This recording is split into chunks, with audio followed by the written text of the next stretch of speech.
I see the gap in the market. There's a massive gap for luxury travel. The devil's in the details. It's all about details. It's all about the vision and the passion. And what to drive me every day is my passion. I love what I'm doing. And still, why are you first? Why are you first in line when it comes to South? I'm so happy and proud that the client, wherever they are flying in the world, the first question they ask their captain, is the Jetex on the ground, this airport? If Jetex will use them, we are not limited to what we are doing in the airport. We are not anymore aviation brand. No. We are a lifestyle brand.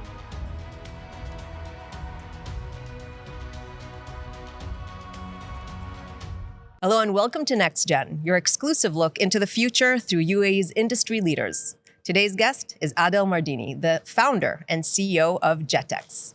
Thanks for joining us today, Adel. It's a pleasure. Good afternoon and welcome to Jetex Dubai. It's good to be here.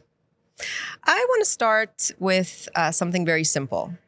For people who don't know Jetex, how would you explain what you do and who you are the way you'd explain it to a friend sitting over a cup of coffee? Jetex is a platform for the business aviation. It's not limited to flying private jet only. We are doing the services for even cargo, humanitarian flight, and we are not limited to Dubai. We are lucky to be headquartered in Dubai, but we are globally. We have 40 locations in the world globally, with 3 operation centers around the world working 24/7. Today, Jetex is one of the top 5 globally who doing and managing the private jet terminal around the world. Jetex is a solution and gateway for any business jet private traveler, either to fly leisure or business. We are doing both. So the minute that the aircraft owner, celebrities, politician, government official want to fly in any private flight, they call us to arrange the full journey and the full experience. When we started this business, who flying with us was a passenger. Today, who flying with us is a guest. And this is the transformation that we did for the past. And why do you say it's a transformation?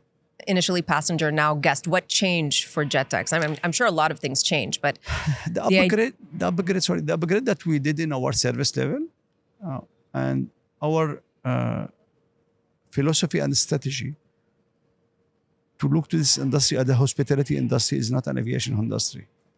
For us, this is why we are saying who flying with us is the guest, is not a passenger. As you saw in our facility, this is hotel lobby. What we are targeting to do, to let the client and the guest, flying with us in a way they feel they are continuing their luxury journey. Coming from penthouse, from a villa, from mansion, from yacht, coming in a luxury car, going to private jet. So we don't disconnect the journey till they reach to the private jet. This is what we are doing here. So this is what we mean by transformation. You're using the word hospitality as kind of, I guess, the basis of what you do. Let's try to maybe describe or explain it to our audience who hasn't been yet at the terminal. So when you walk in, you're right. It feels more like walking into the lobby of a hotel. I was immediately offered coffee and cookies. So you're not just a terminal. You're wanting to give the experience of, I guess, leisure and travel before someone even gets on the plane, if I'm understanding correctly. 100%. It's all about lifestyle. It's what we are offering to our client is a part of the lifestyle, which is continue their journey from flying, from coming from their home or mansion to Dubai to flying in the private jet. So this is a lifestyle, which is like what we achieve now and the level that we have it today. We keep developing this one and upgrade this one because especially of us being in UAE, in Dubai and Abu Dhabi and expanding in this region, the sense and the accessibility for the luxury, it's affordable for a lot of people here. Mm-hmm. And when you raise the standard, is something which is like can be in the same level of the rest of the services in the region. Mm-hmm. This is why it was, I will not say easy for us, it was like more accessible for us to reach what we reach today. Because first of all, we owe to the place that we are living here in UAE, the support they give it to us, and the accessibility and the infrastructure. Will help our business to grow and reach what we reach today. But when you founded Jetex, so this is 2005, the UAE and Dubai looked very different then. 100%. The aviation industry was completely different, and it was much more niche than it is today. So why did you decide to launch Jetex, and then why Dubai back then? The vision was, when we established Jetex 2005, to create a very unique solution for the private jet owner. But when we were in 2005, we were the coordinator. We did everything just like on the call. We had our team who doing everything just like by coordination level. We never been at the first party. We were always being third party during the years, the first 4 years. Till we opened the Jetex Paris. It was the first terminal we opened in 2009. Then we moved to be the first party who dealing with like the ultra high individual people, the aircraft owner, and who is able to travel in a private jet.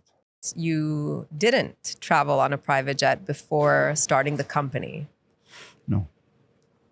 So your first time flying on a private jet was with one of your customers. Yes, one of the client offered me to fly his empty leg from Damascus to Jeddah, and I jumped on the plane, and it was extremely amazing experience for me. For someone has $25 salary a month and offered to fly in private jet, something like for sure beyond my expectation. So as someone who doesn't come from this life, someone who doesn't or didn't fly private growing up, you were not in luxury, you were working beforehand as a driver. How did this idea, how did this vision take shape for you? And how did people initially react? Because this is a really, I have to say, you have a very unique story. Very much of a Dubai story, to be honest. For sure. First of all, I owe to my client, which is like became my friend, changing my lifestyle. When I opened my first terminal in Paris, Bourget, I remember like one of our clients who based in Abu Dhabi. So I went to welcome him on the departure. So I present him my company profile. And then he just like give it back to me, and he did not open it. So I feel offended. So I asked the BA, sorry, but why they did not open the company profile? He said like, the thickness of the paper is not the right one. This gentleman spent over $100,000 to fly in a private jet. So you have to speak with him based on his expectation, not based on your expectation. This has changed my entire vision to this industry. The devil's in the details. It was all about the details. Wow. It's all about the details. You have to speak to your audience, which means for me is my client, in the same level they expect. Who afford to fly in private jet, who afford to pay $100,000 minimum to fly in private jet, has to speak with him in the same language. But then not coming from this world, how would you know? I got to know now. I just like all the clients that I'm dealing with, just like every single person, different culture, different nationality, different word, they give me different hints about what next and how. They teach me.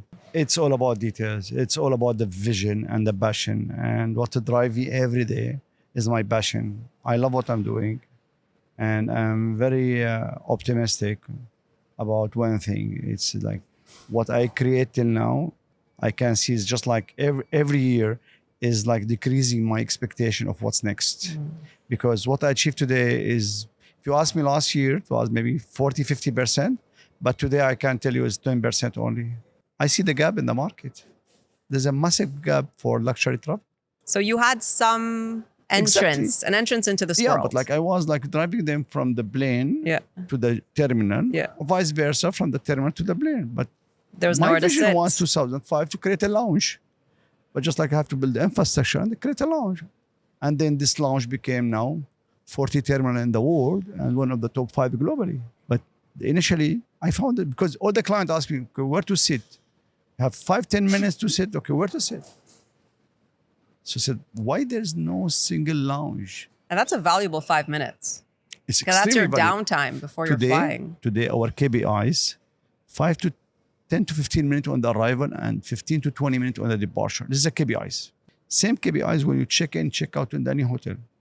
When you check in any 5-star hotel, from 7 to 12 minutes. If it takes too long, it's very frustrating. 7 to 12 minutes for the bags to be delivered to your room.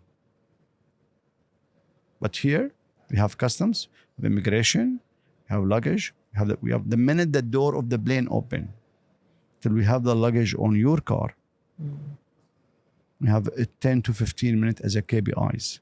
This is a beauty in a private jet. You say that there's still a gap in the market, which is really interesting. The appetite is here, just like you see with luxury. What was the turning point, would you say, for Jetex as far as your growth?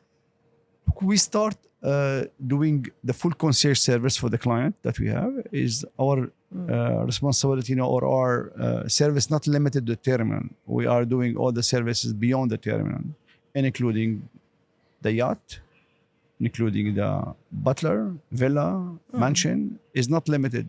So full concierge, bookings, restaurants. So the client call us, I'm flying, for example, Dubai, Olbia in Sardinia. So we arrange for them the private jet, the yacht there, security if they need, the cars, everything. Our team 24/7 doing the full concierge service for this level of the people. So this is an entirely new part to the business. This is where we can say turnkey solution, not only for the jet, who's on board as well. We do all the service for the jet. We do the fueling, we do catering, we do ground handling, we do clearances, dispatch, all this stuff. We have our own dedicated team. I have 400 team member, just like working on the logistic and support for the jet itself. And we have around 350 team member working only for the passenger on board. So we have totally different. And the 300, that includes the concierge service. This is including concierge service. When you work in this industry, you have to expect everything. Are those the biggest challenges? I mean, where do you find the challenge? Is it what the customer might want? They might have something that's unattainable, or is it the industry?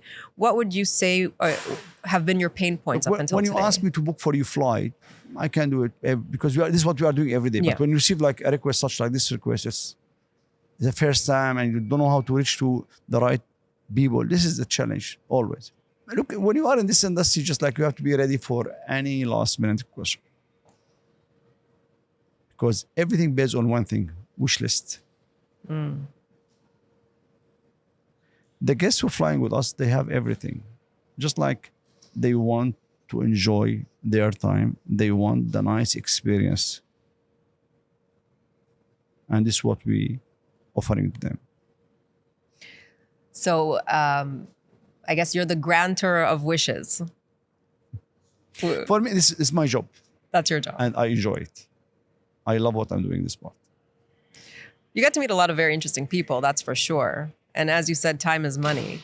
I'm curious though, Jetex, you had said, was a completely different business before COVID, as was the industry as a whole. Look, Jetex started, as I explained to you earlier, we started 2005. The first 15 years of the company, it just like we had average of like 5 to 10% growth in all the aspects, operation, financially. From 2020 till today, 2021, for the past 5 years, I can tell you, we had, let's be very realistic, like 200% growth of what we had 2020. For me, if you ask me, the company age is 5 years old. The company's 5 years old. So really, it's an entirely new company. The last 5 years of Jetex is different years. Different years. So 5 years of this 200% growth, but you have over 20 years since you launched. Who or how would you describe the Jetex guest, client? Who are they? Before COVID, it was oil and gas. Before COVID was government, official. After COVID, crypto, fashion, tech, celebrities. Before COVID, 50 to 80 years old. Today, 80% of the traveler with us, 40 to 60 years old. Much younger. Massive change. So what would you say is the average? So 50 is the average age? Average 50. Massive Much change. younger than before. People are making money at an earlier age. What Crypto, about fashion, crypto? tech, Yeah. different industry. You can see it here. Big change. Do you feel that after COVID, people who had switched over to private went back to first or remained? Terminal is everything. Mm-hmm. It's totally different. So once you fly private, it's very hard to go back.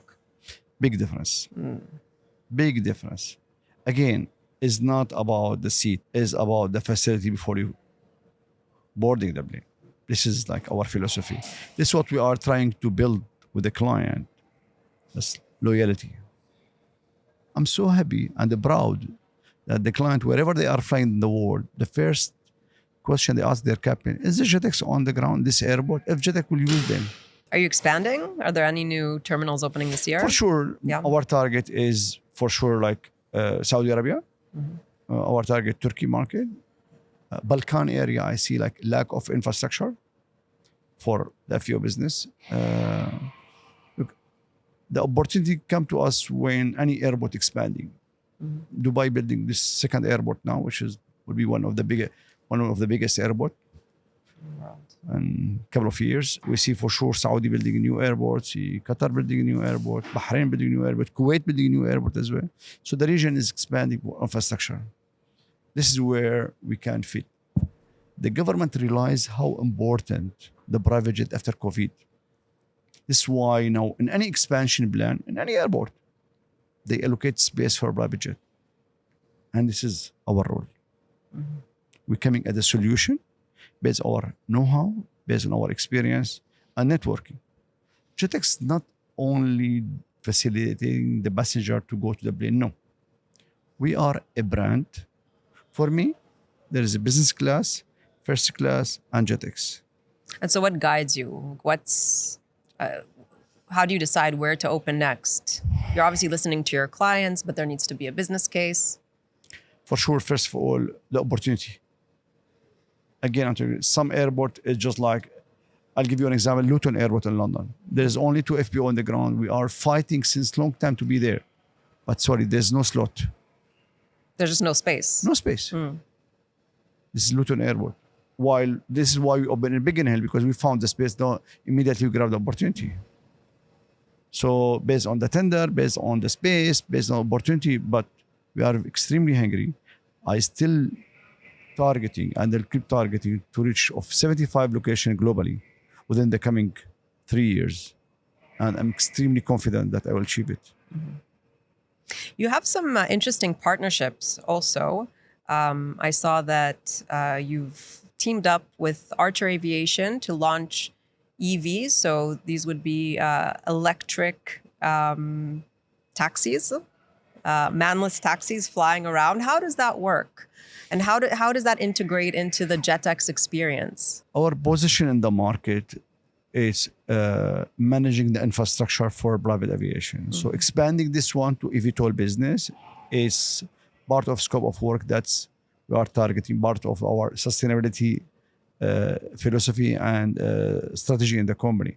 And when we partner with Archer and with Juby Aviation in order to build the infrastructure for these 2 eVTOL OEM to support them in their growth in the UAE. Okay, both of them, Archer and Juby, is extremely interesting model to be operating, especially in this region. But this is a different clientele entirely.